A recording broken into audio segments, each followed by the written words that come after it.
Festival de Cannes, majeur levé, sifflet et colère noire. Les plus folles remises de prix. Le Festival de Cannes CIST aussi des larmes, du rire, des scandales et des coups de gueule.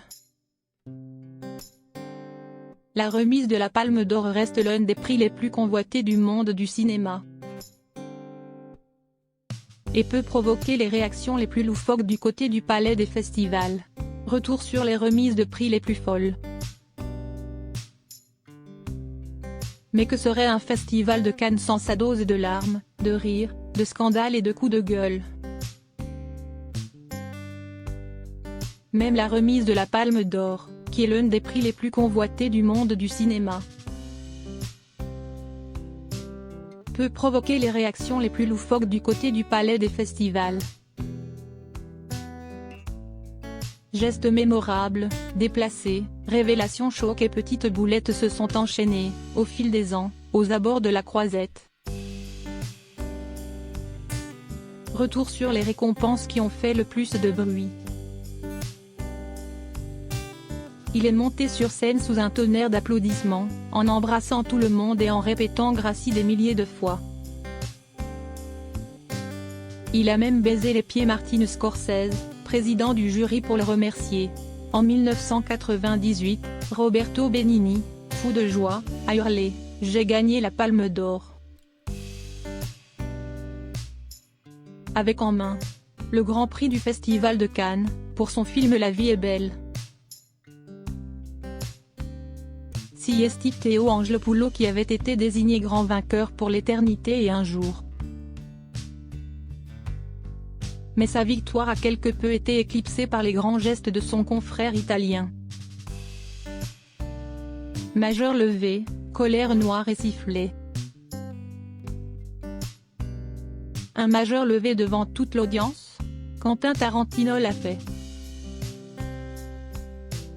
En 1994, le cinéaste le plus gore du tout Hollywood a reçu la Palme d'Or des mains de Clint Eastwood pour son cultissime Pulp Fiction. Mais à l'époque, les aventures sanguinolentes de Vincent Vega et Jules Winfield n'avaient pas fait l'unanimité et, en entendant le titre du film au micro, certains se sont levés pour huer l'équipe et clamer haut et fort quelle daube. Ce qui explique que Tarantino ait mis un point d'honneur à montrer sa colère. Il n'est pas le seul à s'être attiré les foudres du public. Maurice Pialat, récompensé à l'unanimité pour Sous le soleil de Satan, avec Gérard Depardieu en 1987,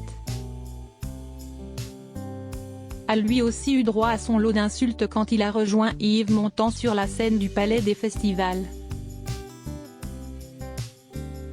Pas de geste polémique de son côté mais cette phrase, qui résonne encore dans le cœur de tous les cinéphiles. Si vous ne m'aimez pas, sachez que je ne vous aime pas non plus. La colère ne vient pas toujours des spectateurs. CIST parfois au sein du jury qu'il y a du grabuge. En 1979, Françoise Sagan, présidente de cette 32e édition, subit des pressions pour positionner Apocalypse Now au sommet du podium. Mais la femme de lettres ne voulait pas utiliser sa plume pour écrire le nom de Francis Ford Coppola.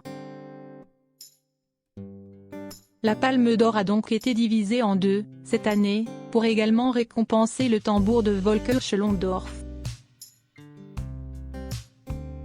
Devant les grimaces mécontentes de Madame Sagan. Quand vous pensez à la Dolce Vita, vous pensez aux douceurs italiennes, aux amourettes lascives et aux danses impromptues dans la fontaine de Trévi. Mais ça, CIST votre point de vue. Selon le Vatican, le chef-d'œuvre de Federico Fellini était parfaitement immoral. Bien qu'il ait été désigné à l'unanimité par les membres du jury comme la Palme d'Or de l'année 1960. Les avis pontificaux ont joué en sa défaveur, le cinéaste a reçu son trophée comme prévu, mais il a surtout reçu de nombreux sifflets.